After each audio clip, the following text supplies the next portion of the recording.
ઉમેશભાઈ, એક વિચાર આવે મનમાં બોલો. કે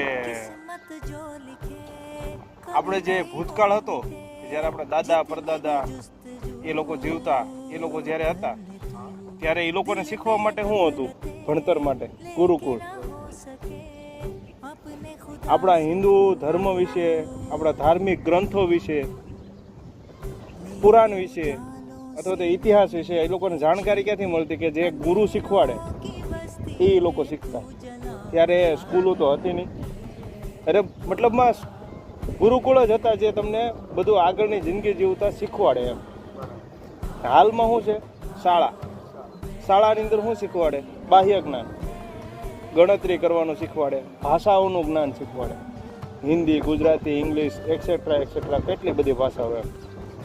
આપણા હિન્દુ ધર્મ વિશે કંઈ એવું પુસ્તક ખરું કે હિન્દુ ધર્મ વિશે તમને શીખવાડે કે આમાં તમારા હિન્દુ ધર્મની અંદર આ શાસ્ત્ર છે, આ પુરાણ છે, આ વેદો છે, આ તમારે શીખવાના છે, એવું ખરું કંઈ?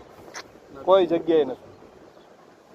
મારું માનવું એવું છે કે સ્કૂલ ન હોવા જોઈએ પણ ગુરુકુળ હોવા જોઈએ કે જેથી તમારું બાળક શીખી શકે ભારતની અંદર કે હું હિન્દુ છું તો હિન્દુ શા માટે છું એમ. તમારા ધાર્મિક ગ્રંથો શું છે, વેદ પુરાણ શું છે, તમારો ઇતિહાસ શું છે, એના વિશે તમારું બાળક શીખી શકે એમ. આ મારું માનવું છે. હવે તમે કોઈ પણ બીજા ધર્મની અંદર જોવા જાઓ, હવે દાખલા તરીકે મુસ્લિમ ધર્મને જોઈ લ્યો કે એનું બાળક હજી સમજણું થાય ને એટલે એ લોકોને મદ્રેસામાં મોકલવામાં આવે. શા માટે? કે એના મુસ્લિમ ધર્મ વિશે શીખવાડવા. બાળક સમજણું થાય એટલે પહેલાં મુસ્લિમ ધર્મ વિશે શીખે, પછી બાહ્ય જ્ઞાન શીખે.